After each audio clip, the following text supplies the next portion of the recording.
की बात की थी 2021 में, उस अनाउंसमेंट के बाद अक्टूबर के महीने में 536 तक के स्टॉक पहुंचा था।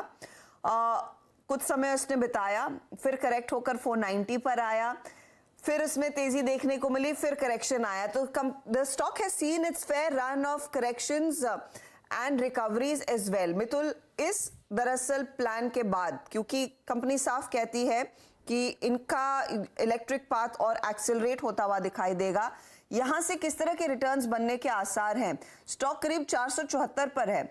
इन द रीसेंट 6 मंथ्स हमने देखा है ज्यादा कुछ किया नहीं है शेयर ने। इस खबर और इस प्लान के सामने आने के बाद क्या वही रिटर्न्स देखने को मिल सकते हैं जो हमने मिड या सेकेंड हाफ ऑफ 2021 में देखे थे? टाटा मोटर में करीब मोर देन 50% वैल्यूएशन JLR के थ्रू ही आता है, and JLR has a different parts, moving parts in terms of dependence on various markets for their product sale. At the same time उनका मटेरियल्स, रॉ मटेरियल के supply में भी अलग अलग मार्केट्स पे अलग अलग डिपेंडेंस है, जैसे सेमीकंडक्टर के लिए यूरोप, चाइना। सो बहुत सारे मूविंग पार्ट्स की वजह से कोई पर्टिकुलर रीजन में नेगेटिव आता है इंडिकेशन, तो स्टॉक प्राइस रिएक्ट करता है। सिमिलरली कोई चाइना के नंबर्स अच्छे आने पर पॉजिटिव रिएक्शन देता है। So right now North America, Europe में थोड़ा बहुत स्लो डाउन है, but on the other hand company के पास नियरली 2 लाख कार का ऑर्डर बुकिंग है, which is around 4 to 5 months type of numbers for that.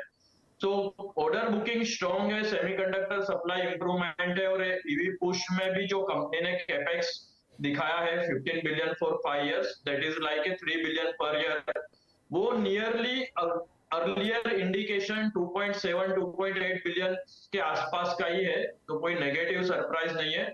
On the positive note, cash flow positive retreat किया है, डबल डिजिट इबिट मार्जिन के बारे में भी बताया है, और range rover full electric launch in next 1 to 2 years with a timeline indication is additional positive surprise. So आगे चल के पॉजिटिव सरप्राइजेस आने की पॉसिबिलिटीज ज्यादा होती है, तो उसी वजह से वैल्यूएशन करंट लेवल से थोड़ा इंप्रूवमेंट जरूर होना चाहिए। So positive directionally positive returns expect कर सकते हैं अगले क्वार्टर्स में, 1-2 क्वार्टर्स में। ओके, पॉजिटिव रिटर्न्स आप एक्सपेक्ट करेंगे। मितुल, मैं आपसे एक थोड़ा ब्रॉडर पर्सपेक्टिव से भी सवाल पूछना चाहूंगी।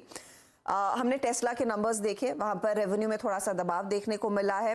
इनफैक्ट टेस्ला के नए प्लांट्स में ऑपरेशनल एफिशिएंसी इतनी ज्यादा नहीं देखने को मिली इस पर्टिकुलर क्वार्टर में।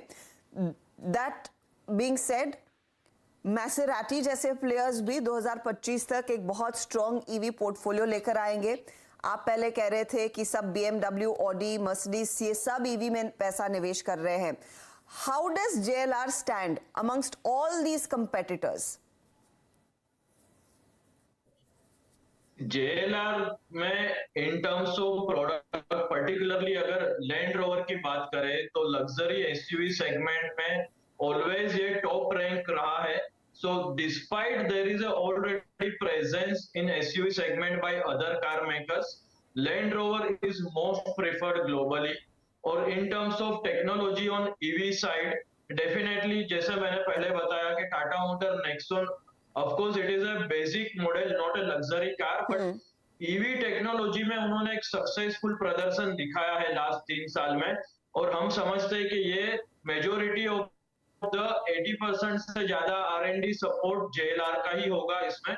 तो ऑन सिमिलर ग्राउंड आगे चल के भी इलेक्ट्रिफिकेशन में R&D पॉइंट ऑफ व्यू या launches point of view, we don't have any doubt about JLR success. And particularly company ने ये डिसीजन भी काफी अच्छा लिया है कि पहले रेंज रोवर में ईवी लॉन्च कर रहे हैं, बाद में जैगुआर पे। तो Range Rover and Land Rover being a most popular SUV brand globally, उनका सक्सेसफुल जाने की पॉसिबिलिटीज ज्यादा दिख रही है compare to most other luxury car makers. Mitul Shah, बहुत बहुत शुक्रिया हमारे लिए समय निकालने के लिए। तो मितुल का मानना साफ है कि देखिए, एक बड़ी पहल, एक इम्पॉर्टेंट पहल, और उस लिहाज से स्टॉक में भी तगड़े रिटर्न्स आने की पूरी उम्मीद जताई जा रही है, क्योंकि JLR 50% ऑफ बिजनेस है, और लग्जरी सेगमेंट में ऑफ कोर्स कंपनी अब अपने मसल्स फ्लेक्स करती हुई दिखाई देगी, या फिर एक्सेलरेटर पर पाव रखती हुई दिखाई देगी अपने इलेक्ट्रिक व्हीकल पुश के लिए। चलिए हम लेंगे एक छोटा सा ब्रेक। इस समय ब्रेक के बाद जानेंगे खिलाड़ी नंबर 1 में क्या हमारे जानकारों के हाथ में कुछ और ट्रेड्स हैं, और अगर हाँ तो वो कौन से नए स्टॉक्स जोड़ेंगे।